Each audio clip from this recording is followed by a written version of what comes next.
Mr. Owl found Franklin in the cloakroom. "There you are, Franklin," he said. "Your friends are waiting. We can start the party without you." "I don't belong at the party," replied Franklin. "I don't have any valentines to give." "I know," said Mr. Owl. "Your mother told me what happened. And I told the class." Franklin moaned. "I guess no one's going to give me a valentine now." Said Mr. Owl. "If Bear lost his valentines, would you decide not to give him a card?" "I'd never do that," exclaimed Franklin. "Bear is my friend. Maybe Bear feels the same way about you," replied Mr. Owl. Franklin thought about that. "Maybe," he said. He cheered up a little. Franklin and Mr. Owl went back to the classroom. "Gee, I hope he's gonna be okay." So do we. Franklin watched as his friends delivered their cards. As the pile of valentines in front of him grew bigger and bigger, Franklin felt sadder and sadder. There were so many, he had none to give in return. He sighed as he opened Bear's card. "What's wrong, Franklin?" asked Bear. "Don't you like my card?" "I do, but I feel bad because I don't have one for you," said Franklin. "Oh, that's all right," said Bear.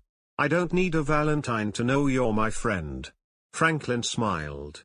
Oh, how nice. Everyone gathered around as Franklin opened his other cards.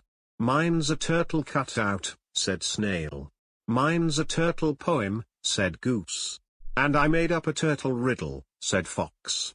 "These are great," exclaimed Franklin. "I just wish I had my valentines for all of you. I just wish we could start eating all these goodies," replied Bear. Everybody laughed.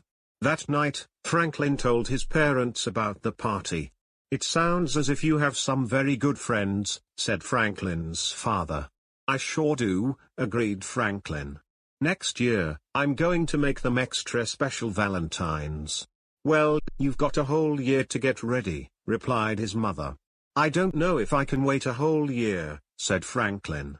The next morning, Franklin's mother found him at his table, writing and drawing, and cutting and folding. "What are you making?" she asked. "It's a surprise," Franklin answered. His mother smiled. "Well, hurry up. You'll miss the bus." But Franklin didn't hurry.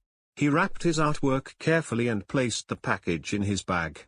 He made sure that all the buckles were done up tight. Then he hugged the bag to his chest and went out the door. As soon as Franklin got to school, he opened his package and gave everyone a card. "What are you doing, Franklin?" asked Beaver. "Valentine's Day was yesterday." "Oh, these cards aren't for Valentine's Day," replied Franklin. "They're for Friendship Day. And Friendship Day can be any day you want it to be." The end. Wow, that was a great story. I really appreciate that story. So do I.